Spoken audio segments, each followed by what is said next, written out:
Welcome to Wrong Time Watch. My name is Kevin, and today we're looking at the OSO Orbit Mirage in the steel case. I don't know if it's OSO or OSO, but we'll just call it OSO for this video. Price for this watch on the leather strap is $300. And also you can purchase a bracelet for this for an extra $74. This is the bracelet here. I have not put it on the watch and not really planning on putting it on the watch either. It's a butterfly clasp. The bracelet looks fine. I'm just not a fan of butterfly clasp, and it doesn't have any half links, so it's either going to be too big or it's going to be too tight. I would, of course, opt for it being a little bit too big. And it does have these little arrows on the bracelet, which would indicate a split pin, but it has screw heads on both sides, so you can adjust it with a screwdriver. Also, this watches with a case like this, I prefer on leather strap anyway. Same kind of thing for the Seiko Turtle. I just prefer those on a leather strap or rubber or whatever. I don't like them on bracelet. So anyway, that's the bracelet. Mix of brushed and polished surfaces. So yeah, let's set that to the side. And also, since we're a little bit off track anyway, let's take a quick look at the packaging. Let me zoom out here. There we go. So it comes in a cardboard box. It has a little foam protector here. And then the watch was set in here. And then here's some tools that came with this watch. I'm not entirely sure if that will come with purchase of the watch itself, or you have to buy the bracelet to get these tools. This is a tour watch from Random Rob. So anyway, let's get this stuff out of the way. And we'll dig into the watch here.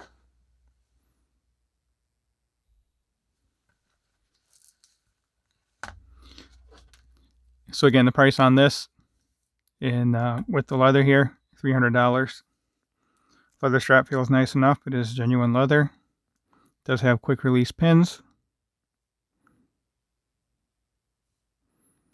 And here's a quick look at the case back. Looks to be the solar system with mountain range on here. So this watch, I feel, is a tad bit too big for my wrist. The dimensions will not indicate that, but since it's a square shaped watch, it really feels and looks large on wrist. So 316L stainless steel. It is a mix of brushed and polished surfaces. The bezel here is polished, and the top of the case and the case sides are brushed, and then the bevel on here is polished.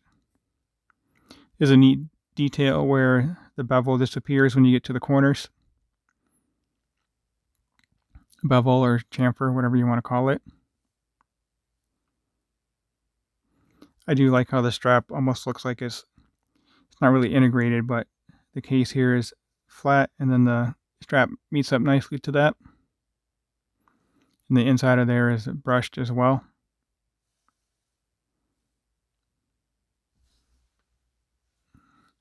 This is a green dial. Would help if I had all the lights turned on. There we go. Green dial. It's a little hard to see this dial. It is enamel painted. But with the way this dome is on here with the AR coating, it's kind of hard to get a good read on that dial. Let's zoom in and see if we can get a closer look. I don't know what happened there. So anyway, it is green, a dark green with the white subdials. It's a good color combination. You can see a date wheel down at the bottom there. It's not color matched to the dial, but it does go okay with the subdials. Yeah, certain angles, it's kind of hard to read the dial here, read the time.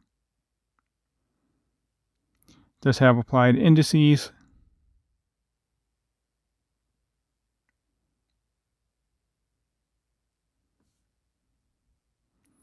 So let's look at this side of the watch. We have a signed crown. It is not screw down, just a push-pull crown.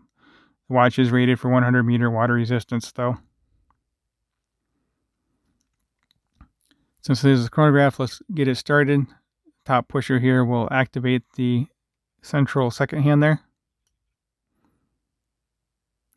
And this is a Seiko Mecha Quartz, so the right subdial is just a 24-hour indicator. And then the left subdial will be a minute countdown timer. So the most you're going to use this for is 60 minutes.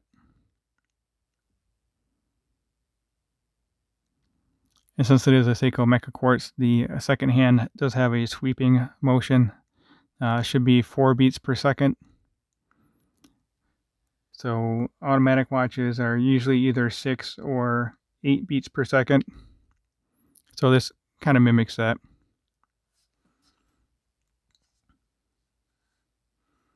As I mentioned, it does have a domed sapphire crystal with AR coating, which you can see right there.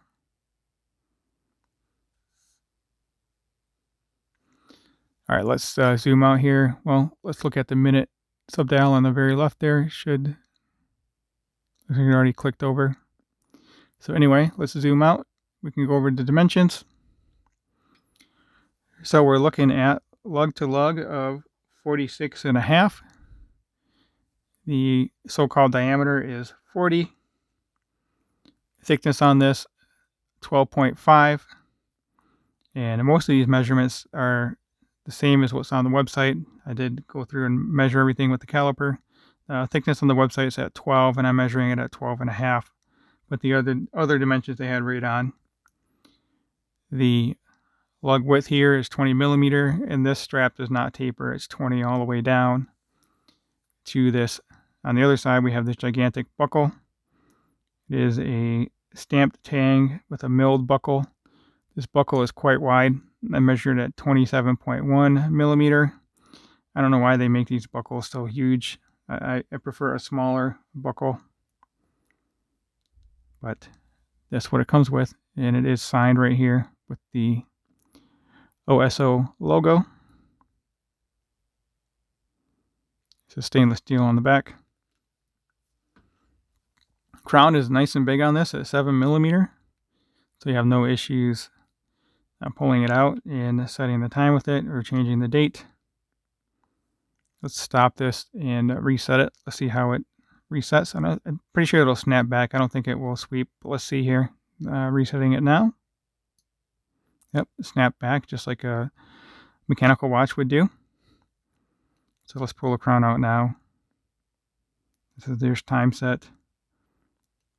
First click should be date set. Yep, changing the date right there.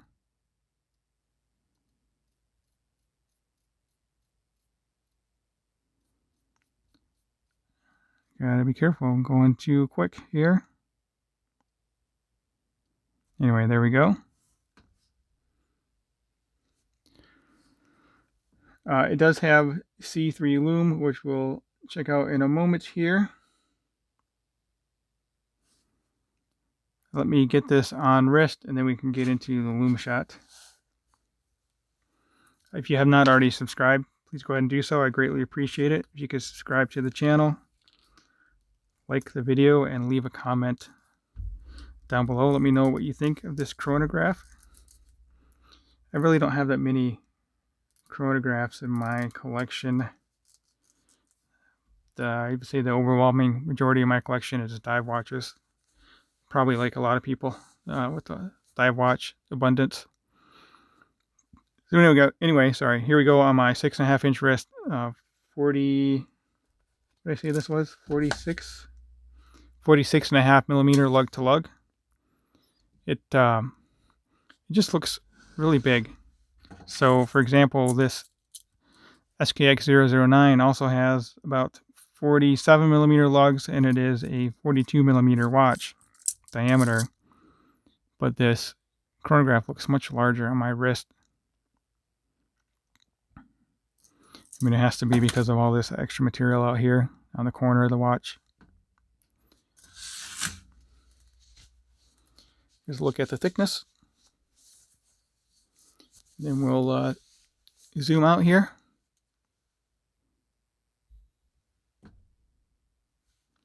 Got the bracelet back here.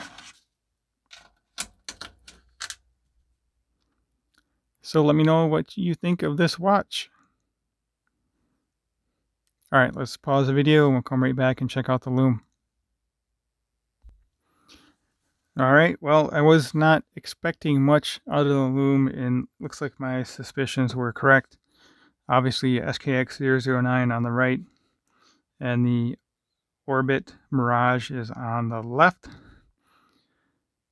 Lume is not as bright as what it looks like on camera. Interesting that the 3 o'clock and 9 o'clock indices are still bright and the rest of the watch is not. I don't know what that's about. Not really focusing well here either. There we go. So there we go. That will conclude today's video.